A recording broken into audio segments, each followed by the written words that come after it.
Hello everyone. आज का हमारा टॉपिक है जी डेप्रिसिएशन। हम समझेंगे डेप्रिसिएशन क्या होती है एक एग्जांपल से। फॉर एग्जांपल मैंने 1 जनवरी को चेयर ली जी जिसकी कीमत थी 2000 रुपये। मैंने इस चेयर को पूरा साल इस्तेमाल किया। 31 दिसंबर आया, क्या आज के टाइम पे इसकी चेयर की कीमत 2000 ही रहेगी? बिल्कुल नहीं जी। अब इसकी चेयर की कीमत कम हो चुकी होगी। फॉर एग्जांपल ये चेयर्स रह गई हैं सिर्फ और सिर्फ 800 रुपये की। क्यों? क्योंकि पहले तो ये इतनी खूबसूरत दिख रही थी बट ये अब बहुत ज़्यादा बदसूरत दिख रही है।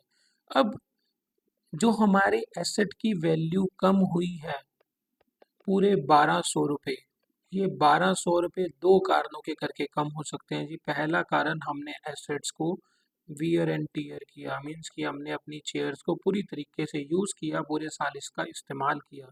या फिर ऐसा भी हो सकता है कि मेरी जो टेक्नोलॉजी है, मेरे जो एसेट्स हैं वो आउटडेटेड हो चुके हैं, पुराने रिवाज के हो चुके हैं।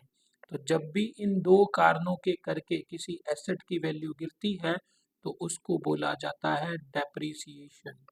इसी कंसेप्ट को कहा जाता है जी डेप्रिसिएशन।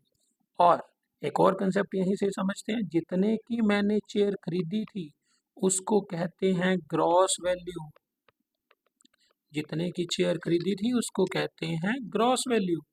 और आज के टाइम पे उस चेयर की कितनी कीमत रह गई है उसको कहते हैं नेट वैल्यू। तो बच्चों, आज हमने सीखा कि डेप्रिसिएशन क्या होता है, ग्रॉस वैल्यू और नेट वैल्यू क्या होती है। आई होप आपको आज का कंसेप्ट समझ आया होगा। Stay tuned for more videos. Thank you so much.